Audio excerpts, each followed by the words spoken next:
Hello dear students, आज हम लेकर के आ गए हैं क्लास 10th इलेक्ट्रिसिटी का रैपिड रिवीजन। अगर अभी तक के आपको कुछ कुछ डाउट्स हैं तो वो अब पूरे क्लियर हो जाएंगे। ठीक है, देखो एक स्टूडेंट्स मिल रहा था मेरे को सुबह सुबह अभी, कह रहा था सर 1% फ़ोन चार्ज है, मतलब भाई चार्जर दे दीजिए, चार्ज करना है। मैंने कहा बेटा तेरा 1% फ़ोन चार्ज है तो तू मतलब कि भाई चार्जर ढूंढ रहा है और एक वीक एग्जाम है तेरा दूर और तू एग्जाम की कोई टेंशन नहीं है तेरे को।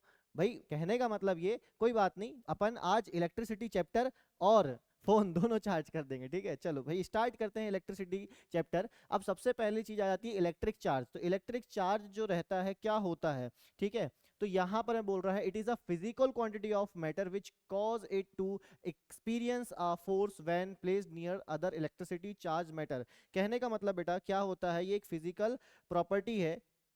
ठीक है, आपका इलेक्ट्रिक चार्ज क्या होता है, फिजिकल क्वांटिटी होती है। ठीक है, चार्ज जो रहता है किसी भी बॉडी पे क्रिएट, ठीक है, किया जा सकता है अगर हम उसको रब करते हैं तो। ठीक है, अब यहाँ पर मैं अगर बात करी जाए तो चार्ज की कुछ प्रॉपर्टीज रहती है कि चार्ज जो रहेंगे, अब बॉडीज नेगेटिवली चार्ज, मतलब चार्ज दो तरीके के होते हैं, एक नेगेटिव चार्ज होता है, ठीक है, और एक आपका पॉजिटिव चार्ज होता है। अगर कोई भी इलेक्ट्रॉन को गेन करेगा तो वो आपका कैसा होगा,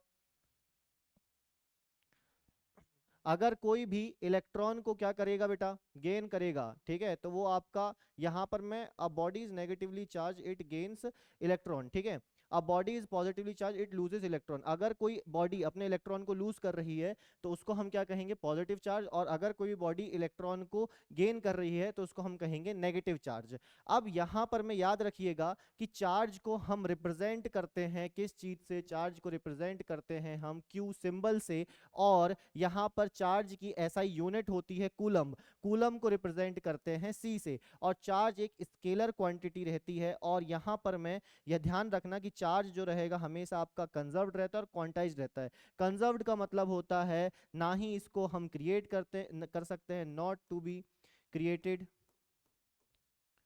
एंड नॉर डिस्ट्रॉयड। ठीक है,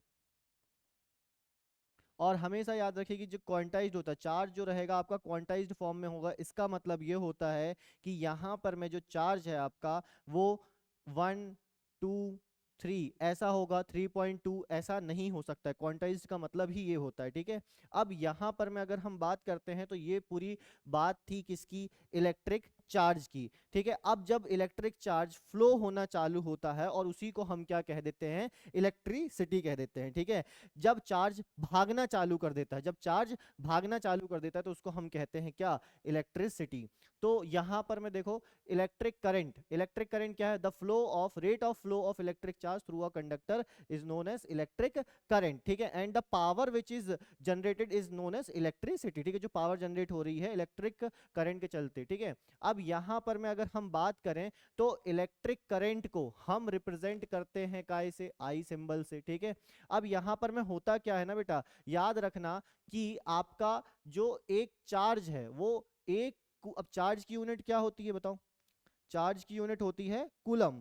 तो यहां पर में हम क्या लिख सकते हैं कि 1 कूलम चार्ज जो रहेगा आपका, 1 कूलम चार्ज, 1 कूलम जो चार्ज है वो 1 सेकेंड के अंदर अगर आपका वायर के अक्रॉस जा रहा है तो वो आपका 1 एम्पियर करंट को इलेक्ट्रिक करंट फ्लो हो रहा है। ठीक है, तो मतलब कि 1 एम्पियर करंट का मतलब क्या हुआ कि 1 कूलम चार्ज 1 सेकेंड में भागा। ये वाली जो बात है मैंने यहां पर मैं लिख दी है। ठीक है, और ये क्या है, अब ऑब्वियसली ये चार्ज का इलेक्ट्रिक करंट का फॉर्मूला है। इलेक्ट्रिक करंट का फॉर्मूला क्या है कि I is equal to Q upon T. यहां पर देखो 1 सेकेंड था, 1 सेकेंड क्या है, टाइम है, तो टी आ गया। 1 कूलम क्या है, 1 कूलम आपका चार्ज रहता है। ठीक है, तो कहने का मतलब क्या, ये फॉर्मूला जो है ये बहुत ही ज्यादा इंपॉर्टेंट है। एक और फॉर्मूला रहता है आपका चार्ज का, चार्ज का फॉर्मूला होता है Q is equal to N E. ठीक है, एन क्या होता है आपका, नंबर ऑफ इलेक्ट्रॉन्स हो सकते हैं, और आपका इलेक्ट्रॉन तो पता ही है आपको 1.6 इंटू 10⁻⁻19 कूलम इस पे चार्ज होता है। ठीक है, तो ये चार्ज का फॉर्मूला हो गया, और यहां पर मैं आपका ये इलेक्ट्रिक करंट का फॉर्मूला हो गया। इस चैप्टर में सबसे ज्यादा इंपॉर्टेंट है आपको फॉर्मूलेज याद रखने हैं। ठीक है, कौन सा फॉर्मूला है, और याद रखिए कि इलेक्ट्रिक करंट की जो एसआई यूनिट होती है वो एम्पियर होती है। अब वहीं पे अगर हम बात करें तो ये एक स्केलर क्वांटिटी है और इसको एमीटर से मेजर किया जाता है। अब यहां पर मैं ये माइक्रो एमीटर और मिली एमीटर और माइक्रो एमीटर की वैल्यू दी गई है। ये कुछ नहीं रहता है, देखो एम जो रहता है मिली 10⁻³ होता है, और माइक्रो जो रहता है उसकी वैल्यू होती है 10⁻�6। बस इतना आपको ध्यान में रखना है, ठीक है। देन इसके बाद में पोटेंशियल डिफरेंस क्या होता है भाई? पोटेंशियल डिफरेंस होता है the amount of work done in moving a unit charge from one point two another. मतलब कि अगर हम बात करते हैं एक यूनिट चार्ज जो है वो एक पॉइंट से दूसरे पॉइंट में क्या कर रहा है, ट्रांसफर कर रहा है, उसी वर्क डन को हम क्या कहेंगे, उसी वर्क डन को हम जो है पोटेंशियल डिफरेंस कहेंगे, ठीक है। पोटेंशियल डिफरेंस को कैसे रिप्रेजेंट करेंगे? v से। और यहाँ पर वर्क डन हो रहा है किसी भी चार्ज को ट्रांसफर करने में, तो वर्क डन को किस में नापते हैं? जूल में, तो 1 जूल हो गया। और चार्ज को किस में नापते हैं? कूलम में, तो 1 कूलम हो गया। तो ये एक और फॉर्मूला निकल के आ गया, ठीक है। ऐसा यूनिट क्या होती है इसकी? वोल्ट, ठीक है ना, याद रखेंगे। ऐसा यूनिट क्या रहती है पोटेंशियल डिफरेंस की? वोल्ट। और ये एक स्केलर क्वांटिटी होता है और इसको हम वोल्ट मीटर से नापते हैं। यहाँ पे एक इंपॉर्टेंट बात है, याद रखिए कि ये जो अमीटर होता है, ये अमीटर हम जब भी सर्किट में इसको लगाएंगे, जब भी हम इसको सर्किट में लगाएंगे, तो ये आपका सीरीज में लगेगा। कैसा लगेगा बेटा? सीरीज, ऑलवेज सीरीज में लगेगा, ऑलवेज। याद रखिए इस बात को, ठीक है ना, इंपॉर्टेंट बात है ये। वहीं पे अगर हम बात करते हैं तो वोल्ट मीटर कैसा लगता है? वोल्ट मीटर जो सर्किट है, सर्किट के अंदर में कैसे लगता है बताओ? पैरेलल में लगता है, वेरी गुड, ठीक है ना। तो ऑलवेज पैरेलल में लगेगा, ठीक है। अब इसके बाद में यहाँ पर में भी सेम वही चीज है। अब इसके बाद ओम्स लॉ आ जाता है। ओम्स लॉ क्या कहता है? ओम्स लॉ सिंपल सी चीज बोलता है भाई कि आप जितना प्रेशर बढ़ाओगे, ठीक है, मतलब जैसे अगर हम बात करें आपके अंदर, ठीक है, अभी एग्जाम का प्रेशर है, तो एग्जाम प्रेशर में आपको चीजें खटाखट खटाखट क्या हो जाएगी, याद हो जाएगी, ठीक है। वैसे ही यहाँ पर आप जैसे जैसे वोल्टेज बढ़ाएंगे वैसे वैसे करंट बढ़ेगा, ये ओम ने कहा, ठीक है। तो यहाँ पे देखो लिखा हुआ है the current passing through a conductor is directly proportional to the potential difference across its end such the physical condition like temperature remain constant. मतलब कि अगर हम बात करें यहाँ पर में, तो होता क्या है कि आपका पोटेंशियल डिफरेंस डायरेक्टली प्रोपोर्शनल है करंट के, ठीक है ना। और जब डायरेक्टली प्रोपोर्शनल का साइन हटता है तो यहाँ पर आपका एक कांस्टेंट आ जाता है, रेजिस्टेंस, ठीक है। v क्या है आपको पता ही है ना। v है आपका पोटेंशियल डिफरेंस और I क्या है? करंट, ठीक है। और यहाँ पर में R क्या है? रेजिस्टेंस। सर ये रेजिस्टेंस क्या होता है? रेजिस्टेंस कुल मिलाकर के आपकी लाइफ की डिस्ट्रैक्शंस हैं जो कि आपको पढ़ने से रोकती है, ठीक है। मतलब कि अगर हम बात करें करंट को फ्लो होने से जो चीज रोकती है वो रेजिस्टेंस है, ठीक है। अब भाई हर किसी की लाइफ में अलग अलग क्या रहते हैं? डिस्ट्रैक्शंस रहते हैं, ठीक है। किसी को फोन का डिस्ट्रैक्शन है, तो किसी को लड़की का डिस्ट्रैक्शन है, तो किसी के जीवन में अलग ही डिस्ट्रैक्शन है, ठीक है। तो कहने का मतलब क्या कि करंट को फ्लो होने में क्या डिस्ट्रैक्शन रहता है? रेजिस्टेंस, ठीक है। जैसे तुम पढ़ाई करने में तुमको डिस्ट्रैक्शन मिलता है, ऐसे ही आपका किस चीज में? करंट फ्लो होने में उसको रेजिस्टेंस जो रहता है डिस्ट्रैक्शन देता है, ठीक है। तो ये चीज हम याद रखेंगे। अब इसके बाद में जो रेजिस्टेंस रहता है, रेजिस्टेंस क्या है? Property of a conductor due to which it's oppose the flow of current through it, ठीक है। R is equal to V I, इसका एक मतलब कि वही फॉर्मूला है। यहाँ पर मैं V is equal to R I था, तो यहाँ पे R को यहीं रखा, I को उधर ले गया, तो क्या हो जाएगा? R is equal to V I हो जाएगा, ठीक है। वही यहाँ पे बताया जा रहा है। और इसी की रेजिस्टेंस की अब क्या निकल जाएगी? रेजिस्टेंस की जो यूनिट है वो आपकी ओम रहती है, याद रखेंगे, ठीक है ना। रेजिस्टेंस की यूनिट क्या रहती है? ऐसा यूनिट ओम, ठीक है। ये भी एक स्केलर क्वांटिटी होती है। सर रेजिस्टिविटी क्या होता है? रेजिस्टेंस तो समझ आ गया। रेजिस्टिविटी जो रहती है, it refers to resistance of a conductor of unit length and cross section of area. It depends on the nature of the substance and temperature. सबसे इंपॉर्टेंट बात क्या कि रेजिस्टिविटी किसी भी कंडक्टर के मटेरियल पे डिपेंड करता है। रेजिस्टिविटी किसी भी कंडक्टर के मटेरियल पे डिपेंड करता है। देखो तीन तरीके के मटेरियल होते हैं, एक कंडक्टर होता है, एक इंसुलेटर होता है, एक सेमी कंडक्टर होता है, ठीक है ना। तो जो कंडक्टर होते हैं वो इलेक्ट्रिसिटी को कंडक्ट करते हैं। अब अलग अलग टाइप के हैं, आयरन है, कॉपर है, ठीक है, ग्रेफाइट है, अलग अलग टाइप के क्या हैं? कंडक्टर हैं। सभी कंडक्टर की लेंथ अलग होगी, किसी कंडक्टर की एरिया अलग होगा, किसी कंडक्टर का भाई मटेरियल अलग होगा। तो इन तीनों चीजों पे डिपेंड करता है रेजिस्टेंस, उसी को रेजिस्टिविटी कहते हैं। क्या बात समझ में आई? यस और नो? ठीक है, चलो अब आगे देखो। यहाँ पर मैं ऐसा यूनिट क्या होती है? ओम मीटर। सर ये कैसे आ गया? देखो अभी अभी बोला कि यहाँ पर मैं अगर मैं बात करूं किस चीज की, रेजिस्टिविटी को, तो इसको हम रो से रिप्रेजेंट करते हैं, ठीक है ना। ये पी जैसा दिखता है लेकिन होता नहीं है, इसको रो कहते हैं, ठीक है। रो एक सिंबल है। रो सिंबल से हम रेजिस्टिविटी को रिप्रेजेंट करते हैं।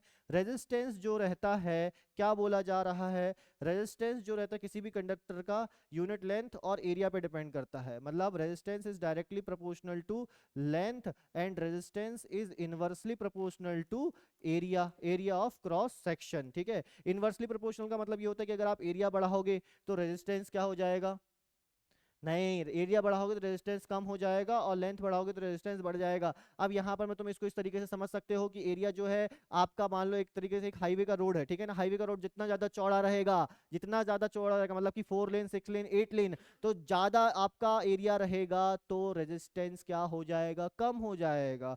करंट कैसा भागेगा, तेजी से भागेगा, क्योंकि क्या हो गया, कम रेजिस्टेंस। क्या बात समझ आई? ठीक है, वहीं पे लेंथ अगर मैं कर दूं, सिर्फ और सिर्फ मैंने क्या कर दी, लंबाई बढ़ा दी, लेकिन चौड़ाई है ही नहीं, तो क्या हो जाएगा यहाँ पर मैं, लेंथ ज्यादा तो रेजिस्टेंस ज्यादा। क्या बात समझ में आई? करंट फ्लो तेजी से नहीं करेगा तुम गाड़ी तेजी से नहीं चला पाओगे, बोलो यस और नो। ठीक है, चलो आगे बढ़ते हैं। अब यहाँ पर मैं इन दोनों को अगर मैं कंबाइन कर दूं तो क्या कुछ इस तरीके से लिख सकता हूँ, क्या बोलो यस और no?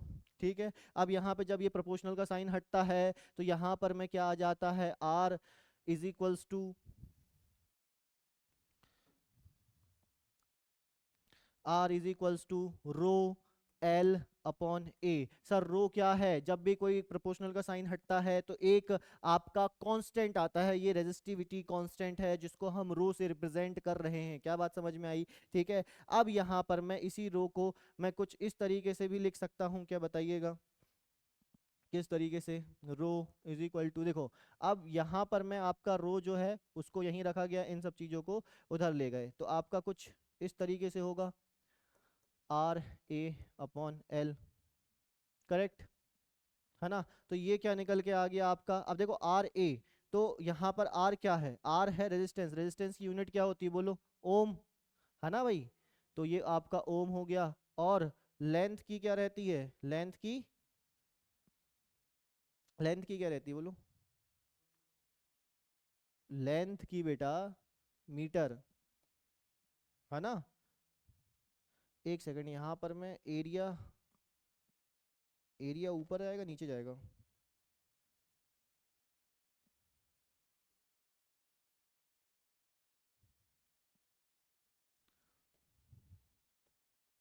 R L by A, area का, एरिया की यूनिट क्या होगी, मीटर स्क्वायर, है ना, और लेंथ की क्या हो जाएगी, मीटर। तो यहाँ पर मैं अगर हम बात करें, नहीं नहीं नहीं, रुको रुको, करेक्ट था वो, पहले ही सही था, ऐसा नहीं रहता कभी। यहाँ पर बेटा आपका एरिया आएगा और यहाँ पे आपकी लेंथ आएगी, तो यहाँ पर देखो आपका ये मीटर का स्क्वायर और यहाँ पर में आपका मीटर, तो एक मीटर से एक मीटर कट गया, तो क्या बचा, सिर्फ और सिर्फ ओम और मीटर। ठीक है ना, तो ओम और मीटर, ये यहाँ पर मैं देखो लिखी हुई है यूनिट। क्या बात समझ में आ गई? ठीक है ना। देखो यहाँ पर मैं कभी भी इस फॉर्मूले से आप चेक कर लिया करो, मैंने इसी फॉर्मूले से चेक करा था क्या ये मैंने जो निकाला है ये सही है कि नहीं। तो मैंने क्या बोला स्टार्टिंग में ही बोले थे कि इस चैप्टर में क्या इंपॉर्टेंट है, फॉर्मूलाज। ठीक है ना, तो रेजिस्टिविटी का ये फॉर्मूला है, और इसके बाद में आपका, और इसके पहले भी जितने सारे फॉर्मूले हैं ना वो यही निकल के आए हैं। जैसे कि ये आपका ओम्स लॉ का फॉर्मूला हो गया। ठीक है, अच्छा ओम्स लॉ पे एक और बात याद रखना, इस पे ग्राफ बेस्ड क्वेश्चंस आ सकते हैं। ठीक है ना, ग्राफ बेस्ड कैसे क्वेश्चंस आ सकते हैं, जैसे कि यहाँ पर मैं ग्राफ दे देगा आपके वाई एक्सिस में पोटेंशियल डिफरेंस दे देगा और इधर पे करंट दे देगा। ठीक है ना, अब भाई जो यहाँ पर मैं आपका रेजिस्टेंस है वो स्ट्रेट लाइन से रिप्रेजेंट करता है कुछ इस तरीके से। ठीक है, तो ये चीज आप याद रखेंगे। अब इसमें क्या पूछ सकता है, इसमें यही पूछेगा कि आपका जो रेजिस्टेंस है वो रेजिस्टेंस किस में ज्यादा रहेगा। जैसे कि यहाँ पे फॉर एग्जांपल ये रेजिस्टेंस 1 है और ये रेजिस्टेंस 2 है और ये रेजिस्टेंस 3 है, तो बताइए कि रेजिस्टेंस किस में ज्यादा है किस में कम है। ठीक है, तो सबसे ज्यादा रेजिस्टेंस रहेगा आपका जो सबसे ज्यादा ऊपर रहेगी लाइन, उसमें सबसे ज्यादा रेजिस्टेंस, दैट मींस R2 में सबसे ज्यादा रेजिस्टेंस, फिर उसके बाद R1 में रहेगा और फिर उसके बाद R3 में रहेगा, कुछ इस तरीके से। क्या बात समझ में आ गई? ग्राफ वाले क्वेश्चन आ जाएंगे तो बन जाएंगे। ठीक है, इसके बाद में अगर हम बात करते हैं तो एक और तरीके से क्वेश्चन पूछा जा सकता है, क्या कि यहाँ पर मैं ग्राफ अगर मान लेते हैं कि कुछ इस तरीके से दे दिया, मतलब कि वाई अक्रॉस के अक्रॉस करंट, देखो अभी एक्स एक्सिस पे था करंट रिप्रेजेंट कर रहे थे, अगर यही करंट को मैं वाई एक्सिस पे दिखा दूं और वी को एक्स एक्सिस पे दिखा दूं तो ये स्ट्रेट लाइन ही ग्राफ रहता है, लेकिन अब इसको हम क्या कहते हैं, 1/r इस तरीके से रिप्रेजेंट करते हैं। तो ये बात आप ध्यान रखिएगा। ठीक है, चलो आगे बढ़ते हैं। अब रेजिस्टिविटी भी हो गया। Then factors affecting resistance, factors क्या क्या अफेक्ट करते हैं रेजिस्टेंस को। लेंथ अफेक्ट करती है, बिल्कुल अब भी वही बताया मैंने, ठीक है ना। यहाँ पे देखो लेंथ अफेक्ट करती है भाई, लेंथ बढ़ेगी तो क्या होगा, अरे लेंथ बढ़ेगी तो क्या होगा, रेजिस्टेंस बढ़ेगा कि घटेगा, बढ़ेगा, ठीक है ना। और area of cross section, area बढ़ेगा तो क्या होगा, रेजिस्टेंस बढ़ेगा कि घटेगा, घटेगा, ठीक है ना। नेचर ऑफ मटेरियल पे डिपेंड करता है, इफेक्ट टेम्परेचर पे भी डिपेंड करता है, अगर टेम्परेचर बढ़ेगा तो क्या होगा, रेजिस्टेंस बढ़ जाएगा, ठीक है। फिर इसी चीज को ये देखो यहाँ पे फॉर्मूला दिखा दिया है ना, रो इज रेजिस्टिविटी। अब यहाँ पर मैं दो चीज आ जाती है, आपके resistance in series and resistance in parallel, ठीक है। दो सर्किट रहते हैं। अब देखो इससे पहले हम थोड़ा सा सर्किट के बारे में जान लेते हैं कि सर्किट होता क्या है। तो इलेक्ट्रिक सर्किट जो रहता है, इसके पहले प्रैक्टिकल एप्लीकेशन क्या क्या है, electric bulb to produce light. हाँ, रेजिस्टेंस का जो हम एप्लीकेशन देखते हैं वो इलेक्ट्रिक बल्ब में देखते हैं ताकि हम लाइट को प्रोड्यूस कर सके। भाई आपने देखा होगा कि वो पहले एक बल्ब आता था, कुछ इस तरीके से ऐसा बल्ब रहता था जिसके अंदर में, है ना, यहाँ पर में ऐसा कुछ बल्ब रहता था और वो कुछ इस तरीके से ग्लो करता था, है ना भाई। तो यहाँ पर में ये जो मटेरियल यूज होता था ना, ये पता है कौन सा मटेरियल होता था, यहाँ पर में ये जो मटेरियल है ये यूज होता था टंगस्टन का। टंगस्टन ही क्यों यूज करते थे, क्योंकि टंगस्टन एक ऐसा मटेरियल है जिसका मेल्टिंग पॉइंट भी हाई होता है, जिसका मेल्टिंग पॉइंट भी हाई होता है और इसका रेजिस्टेंस भी हाई होता है, रेजिस्टेंस भी हाई, मेल्टिंग पॉइंट भी हाई, जिस कारण से अब यहाँ पर ये मेल्ट होगा नहीं, इलेक्ट्रिसिटी आएगी, रेजिस्टेंस के चलते क्या होगा, हीट जनरेट होगी, हीट जनरेट होगी और उसकी कंडक्टिविटी है कि भाई वो ज्यादा हीट को कैपेसिटी है उसकी टंगस्टन की, ठीक है ना। जिस कारण से वो क्या करता था, आपका बल्ब जलता था और ग्लो करता था, ठीक है। जैसे हीट भी बहुत प्रोड्यूस होती थी, आप उस बल्ब को थोड़ी देर जलाएंगे और पकड़ेंगे तो आपका पकड़ ही नहीं पाएंगे, ठीक है ना। चलो यहाँ पर मैं अगर हम बात करते हैं, ये तो समझ में आया तुमको कि हाँ बेटा बल्ब इसीलिए नहीं फटता था क्योंकि उसके अंदर एक एटमॉस्फेयर क्रिएट करा जाता था, ठीक है ना, कांच का बल्ब रहता था ना। अब यहाँ पर मैं नेक्स्ट आपका क्या रहता है, इलेक्ट्रिक फ्यूज। इलेक्ट्रिक फ्यूज में भी हम रेजिस्टेंस का यूज करते हैं। सर क्यों करते हैं इलेक्ट्रिक फ्यूज में, इलेक्ट्रिक फ्यूज एक तरीके से बिल्कुल मतलब आप ये मान सकते हो कि आपके एक आपके घर में एक बॉडीगार्ड है जो कि आपके पूरे घर को बचा के रख रहा है, ठीक है। क्यों, क्योंकि अगर मान लेते हैं क्या हो जाता है, एकदम तेजी के साथ में करंट आता है तो उस करंट को रोकने के लिए कौन रहता है, वो इलेक्ट्रिक फ्यूज रहता है। अगर मतलब जो बॉडीगार्ड है वो खुद अपनी कुर्बानी दे देता है। होता क्या है इलेक्ट्रिक फ्यूज में, इलेक्ट्रिक फ्यूज में आपका एक जो मटेरियल रहता है उसका मेल्टिंग पॉइंट बहुत कम होता है। क्या कम होता है उसका,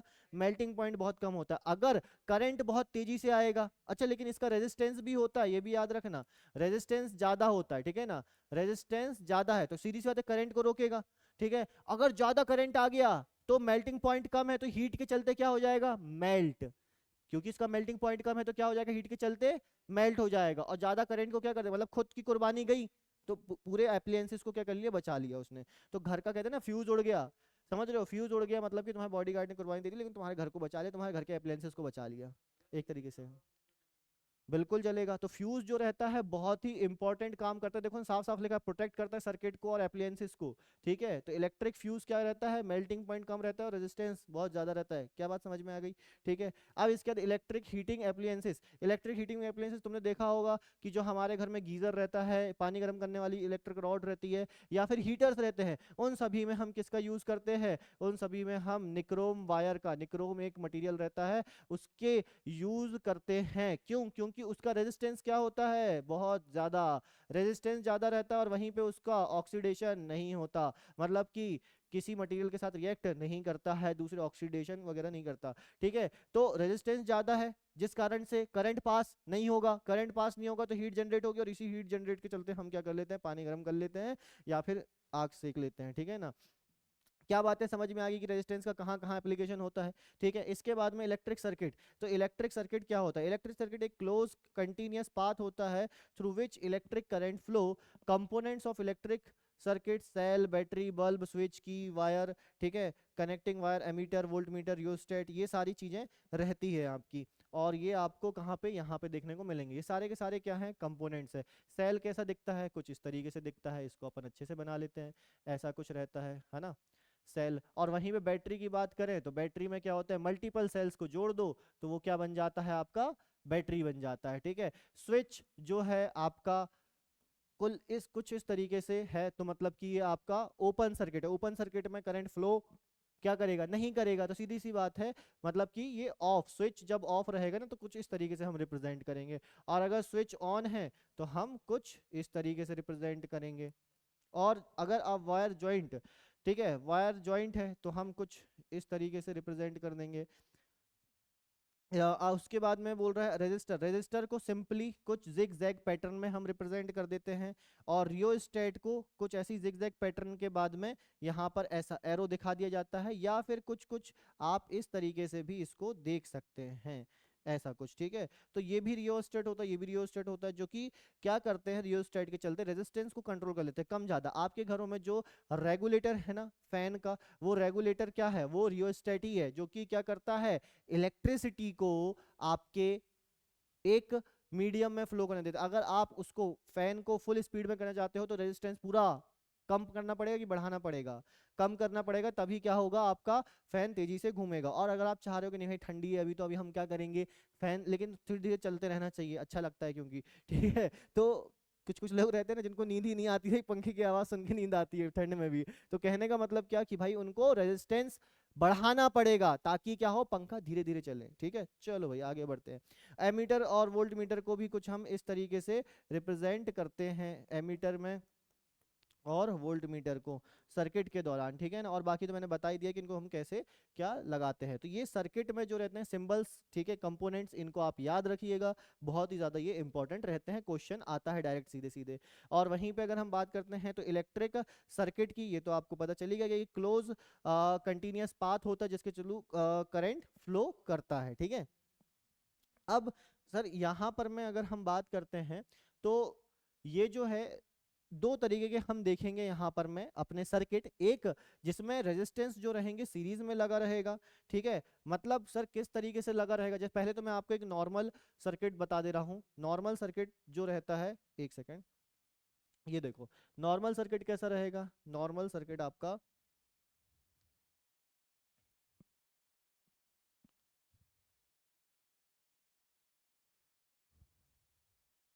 कुछ इस तरीके से आपका नॉर्मल सर्किट रहेगा।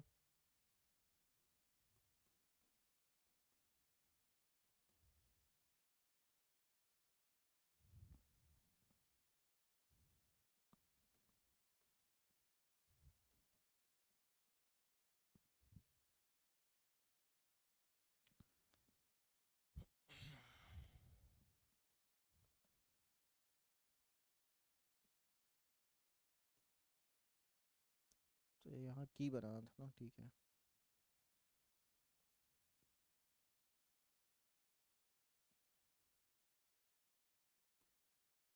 अरे शिट यार,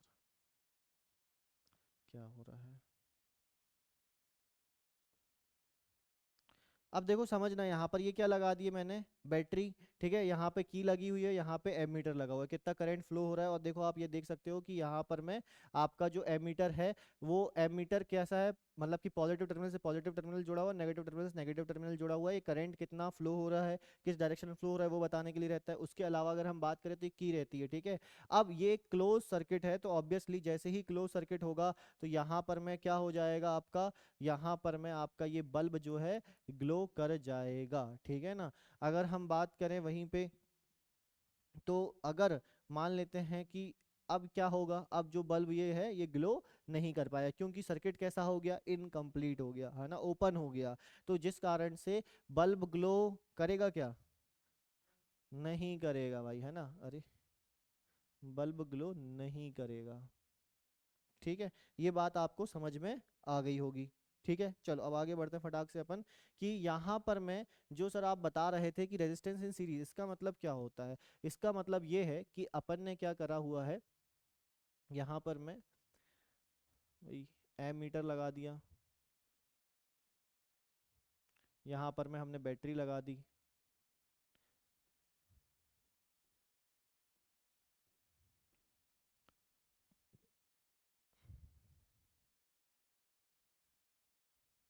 एक रेजिस्टेंस यहाँ दे दिया, फिर उसके बाद में एक रेजिस्टेंस यहाँ दे दिया, फिर इसके बाद में एक रेजिस्टेंस यहाँ दे दिया, ठीक है। तो ये देखो यहाँ पर ये रेजिस्टेंस हो गया R1, ये रेजिस्टेंस हो गया R2, ये रेजिस्टेंस हो गया R3, ठीक है, ओके, है ना। ये बैटरी हो गई आपकी। अब बैटरी यहाँ पर मैं जो भी आपका वोल्टेज रहेगा, इधर से एमीटर लगा दिया। क्या एमीटर मैंने सही लगाया कि गलत लगाया है? सही है, क्योंकि एमीटर हमेशा कैसा लगता है, सीरीज में है। तो और ये कनेक्शन कैसा है, सीरीज में ही है, ठीक है। रेजिस्टेंस कैसे लगे हैं, सीरीज में लगे हुए हैं, ठीक है। यहाँ पर मैं क्या कर सकता हूँ, यहाँ पर मैं की को ऐड ऑन कर सकता हूँ, ठीक है। अरे पूरा ही गायब हो गया, कोई बात नहीं, है ना।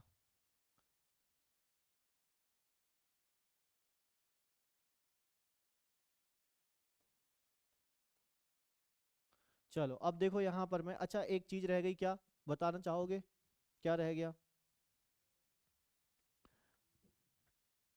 Volt meter. तो वोल्ट मीटर कहाँ लगेगा? एम मीटर सीरीज में लगा है, वोल्ट मीटर पैरेलल में लगता है, ठीक है। अब देखो यहाँ पर मैं क्या लिखा है, अगर हम बात करें resistance in series, maximum effective resistance रहता है, ठीक है। मतलब अगर रेजिस्टेंस को सीरीज में लगाएंगे तो आपका कैसा रहेगा, रेजिस्टेंस एकदम मैक्सिमम रहेगा, ठीक है।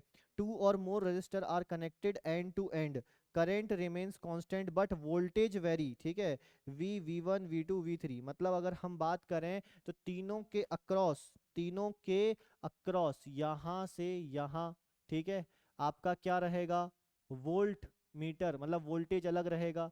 वहीं पे आप यहाँ पर देखेंगे तो यहाँ पर में भी क्या रहेगा, यहाँ पर में भी आपका एक वोल्ट मीटर अलग रहेगा, यहाँ पर में भी आपका एक वोल्ट मीटर अलग रहेगा। सर ऐसा क्यों? क्योंकि तीनों का पोटेंशियल डिफरेंस क्या रहेगा, अलग अलग, ठीक है ना। तीनों का क्या अलग रहेगा, सीरीज में। याद रखना सबसे इंपॉर्टेंट, अगर आपको डेरिवेशन करने के लिए आता है कि भाई बताओ आपका रेजिस्टेंस इन सीरीज, डिराइव करिए फॉर्मूला, तो आप कैसे डिराइव करेंगे? तो सबसे इंपॉर्टेंट बात, आपको याद क्या रखना है, स्टार्टिंग कहाँ से करनी है? तो आपको स्टार्टिंग करनी है हमेशा, क्या याद रखना, देखो इसमें रेजिस्टेंस इन सीरीज में आपको एकदम मैं ट्रिक वाली बात बता दे रहा हूं, ये कि करंट जो रहता है, करंट जो रहता है यहाँ पर वो सेम रहता है, ठीक है ना। करंट क्या रहेगा आपका, सेम। करंट क्या रहेगा आपका, सेम। अगर रेजिस्टेंस सीरीज में है तो करंट क्या रहेगा, सेम। लेकिन आपका क्या चेंज रहेगा, जो आपका वोल्ट है, ठीक है ना, वोल्टेज है, मतलब पोटेंशियल डिफरेंस है, वो आपका क्या रहेगा, वो अलग अलग रहेगा। वोल्टेज जो रहेगा वो डिफरेंट रहेगा, ठीक है। तो यहाँ पर देखो होगा क्या, मतलब तीनों वोल्ट मीटर में अलग अलग चीजें शो होगी। अब तुमको बोल दिया कि रेजिस्टेंस इन सीरीज है, मतलब रेजिस्टेंस आपके एक सीरीज में लगे हैं, तो आपको सबसे पहले क्या याद रखना है, याद ये रखना है कि यहाँ पर जो वोल्ट है, वोल्ट आपके कैसे हैं, V1 plus V2 plus V3, ठीक है। ये तीन अलग अलग आपके रहते हैं। तो तीन अलग अलग दिख रहे हैं, V1 V2 और V3, ये पॉजिटिव नेगेटिव पॉजिटिव नेगेटिव, ये पॉजिटिव नेगेटिव, कुछ इस तरीके से। वहीं पे अगर हम बात करते हैं, अगर इसको डिराइव करने के लिए बोल देते तो हम कैसे डिराइव करेंगे? तुमको पता है कि V इज इक्वल टू क्या होता है, IR, अब भी बताया था पीछे, है ना। जैसे देखो ये V अगर हम बात करें तो V इज इक्वल टू क्या निकल के आया, IR ना, या RI, जो भी बोलना है, IR बोल लो RI बोल लो, बात एक ही है, ठीक है। तो V इज इक्वल टू आपका IR। ऐसे ही यहाँ पर में क्या हो जाएगा, करंट सबके लिए सेम है लेकिन रेजिस्टेंस अलग है, तो IR1 plus IR2 plus IR3, ठीक है। अब I को कॉमन निकाल लो, तो I इधर से कॉमन निकला और इधर से कॉमन निकला, ठीक है। तो यहाँ पर में अगर हम बात करें तो R1 plus R2 plus R3, ठीक है। तो इस आई से ये आई कैंसिल आउट हो गया, तो R is equal to R1 plus R2 plus R3। क्या आपने ये डिराइव कर दिया, बोलो यस और नो, है ना। तो सिंपल तरीका अपन को स्टार्ट कहाँ से करना है, मतलब इस बात को याद रखनी, कौन सी वाली बात को, इस वाली बात को आप याद रखिए, आपका आराम से हो जाएगा। अब जस्ट वाइस से वर्सा कर दो, मतलब वोल्टेज क्या रहेगा, सेम, ठीक है, और करंट क्या हो जाएगा, डिफरेंट। किसके लिए, रेजिस्टेंस इन पैरेलल के लिए। क्या बात समझ आ गई, ठीक है। तो यहां पर मैं अगर हम बात करें तो वही चीज करेंगे। क्या बोला मैंने, बोलो जल्दी जल्दी। करंट क्या रहेगा, डिफरेंट रहेगा, ठीक है ना। करंट आपका डिफरेंट हो गया भाई, ठीक है। उसके बाद में आपका क्या सेम होगा, वोल्टेज जो रहेगा वो आपका सभी के लिए सेम रहेगा, ठीक है। इसका सर्किट कैसा बनेगा, इसका सर्किट कुछ इस तरीके से बनेगा।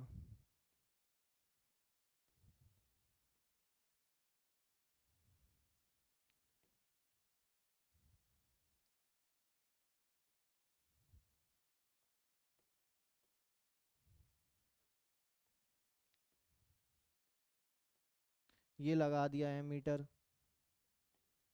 ये लगा दी बैटरी,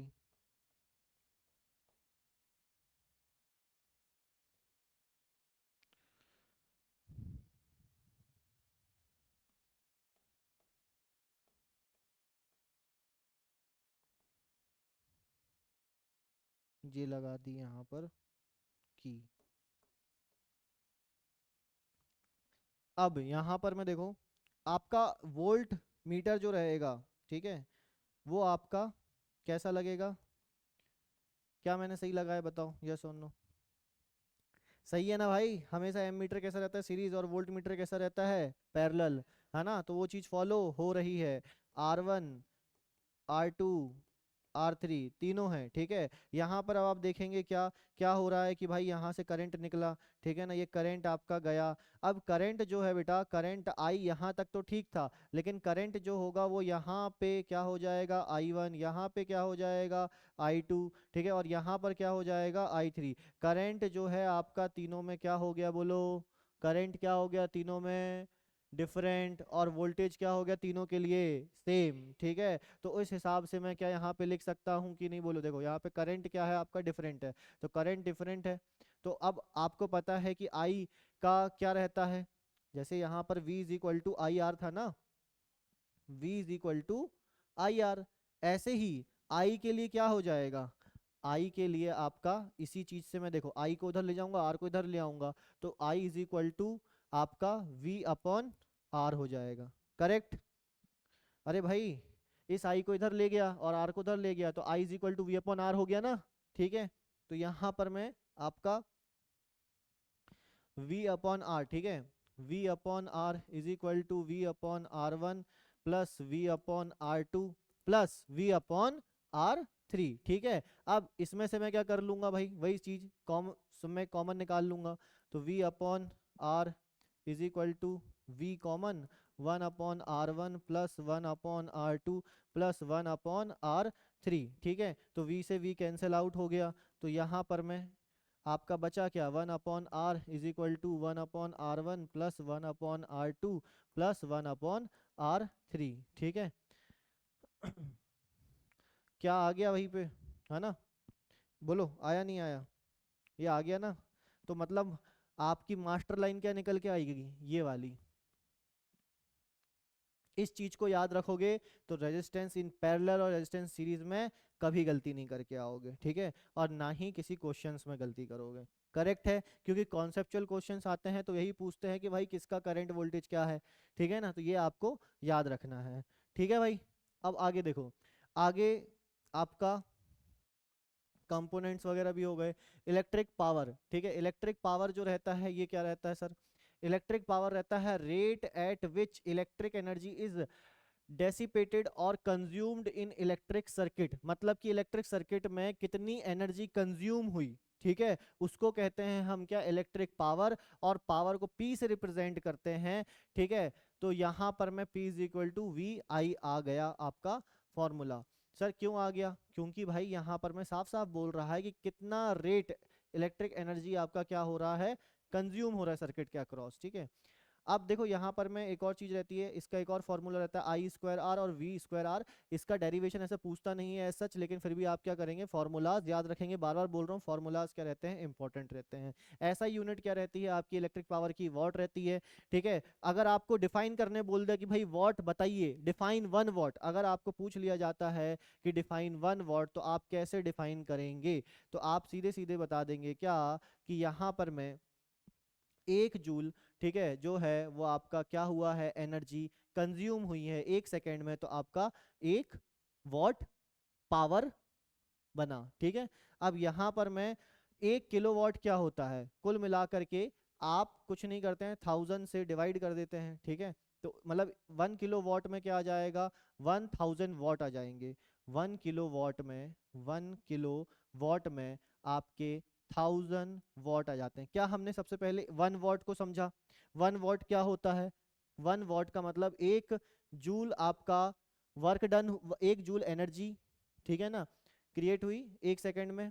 तो यहाँ पर में 1 वॉट पावर जनरेट हुई। वहीं पे अगर हम बात करें तो 1000 वॉट को ही 1 किलोवाट कहते हैं। हमारे घरों में जो पावर कंज्यूम होता है वो किलोवाट पर आवर के हिसाब से कंज्यूम होता है। तो किलोवाट पर आवर बोल रहा है, तो किलोवाट का 1000, ठीक है ना। मतलब अगर हम बात करें तो, और इसके बाद में अगर आपका 3.6 सॉरी 3.6 कैसे आ गया ये, यहाँ पर मैं आवर के लिए 1 मिनट में 60 सेकंड, ठीक है ना। तो 60 को 60 से मल्टीप्लाई करोगे तो 3600 आ जाएगा।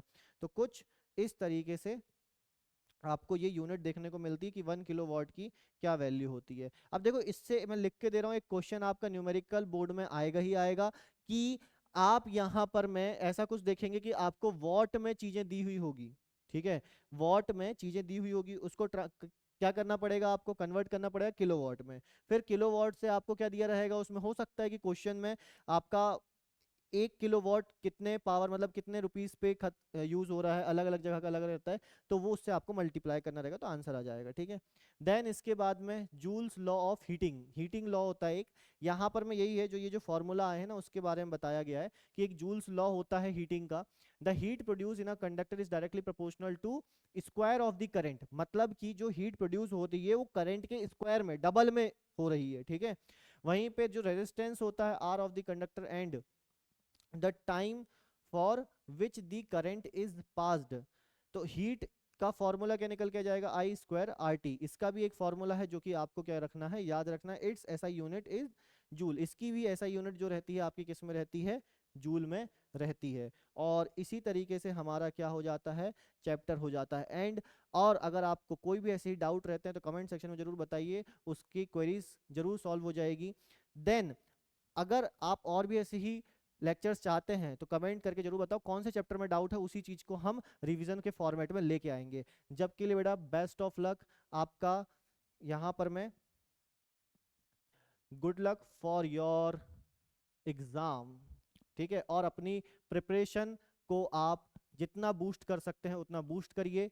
Thank you.